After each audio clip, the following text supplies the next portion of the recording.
My estimation of Nicolas Raskin just skyrocketed. Welcome back to Big Stevie Cool. 1872, Monday morning, we're here to discuss the international break. And you know what? I've already talked enough about Steve Clarke. We will get to Scotland in a minute with John Souttar and Liam Kelly, but let's talk about Nicolas Raskin right here, right now. They were trailing 3-1 against Ukraine in the first leg. Not many people seen that coming. It was good to see Nicolas Raskin get a couple of minutes under his belt. But then the Belgian manager, whose name is absolutely eluding me, decided, well, you know what? I've seen enough for Raskin. He buried Celtic, so I'm going to put him in there. He puts him in there. He played for like 89 minutes and he got clapped off the pitch. He was definitely one of Belgium's best players yesterday as they won 3-0. He did get booked early on, but you know what? That didn't unsettle him. And you know what?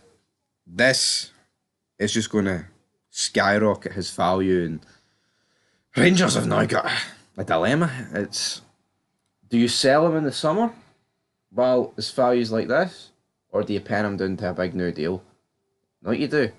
You pen him down to a big new deal. 49ers come in. You say, Nicolas Raskin, the Romanov scenario.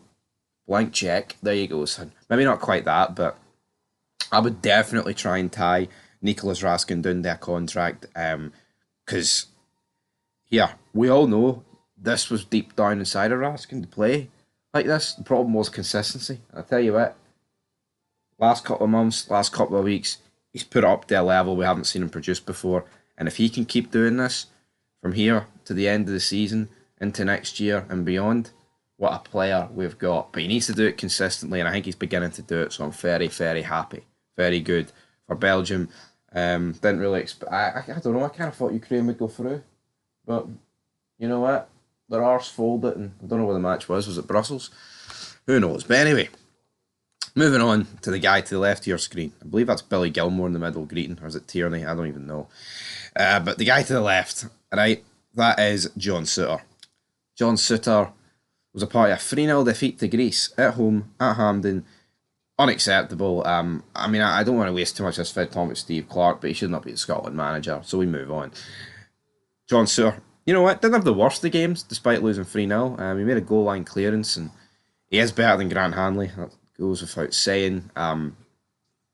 He was much better in the first leg, but you find me a Scotland player that wasn't much better in the first leg. You know what I mean?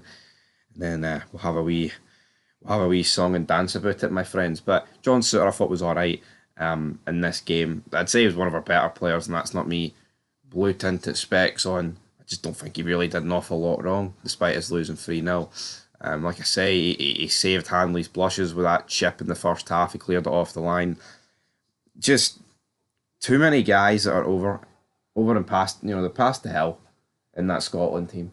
You know what I mean? And guys who, in their prime, it's like, yeah, yous were alright, but I mean, Grant Hanley having 60 odd caps and Kenny McLean having like 51. That doesn't really sit right with me. Kenny McLean's a Rangers man, right? But our midfield's absolutely stacked, man. Is he Lewis Ferguson? Who should have been a Rangers man, by the way. We should have signed him. Imagine not starting Lewis Ferguson over Kenny McLean. Clarke has absolutely lost the plot. And if you wanted us at the World Cup, well, sorry to burst your bubble. I just had no faith under Steve Clarke. And then that leaves us with our final player, Liam Kelly, who didn't get a look in. Again, Craig Gordon is our best goalie. I'm not going to greet too much about that. One thing I will greet about, what is the actual point, troops, of having like 3 goalies in an international squad? You don't even use 2. So why the fuck would you need 3? Honestly, I don't know, is it legislation, is it a rule that you have to pick a minimum of 3 goalies? Because see if it ain't, pick 2, man, and free up a spot for the rest of the team. Because see, picking 3, it's ridiculous. It is. Like, let's be, like, even if you've got 2 great goalies that you switch, well, there you go, that's it. You're not going to switch them for the 3rd one, are you? Ridiculous. Then our final player, Hamza Gamani, of course, came on the other day. Morocco are in action tomorrow night, Tuesday, against Tanzania. So we'll see how that goes. But in terms of Hamza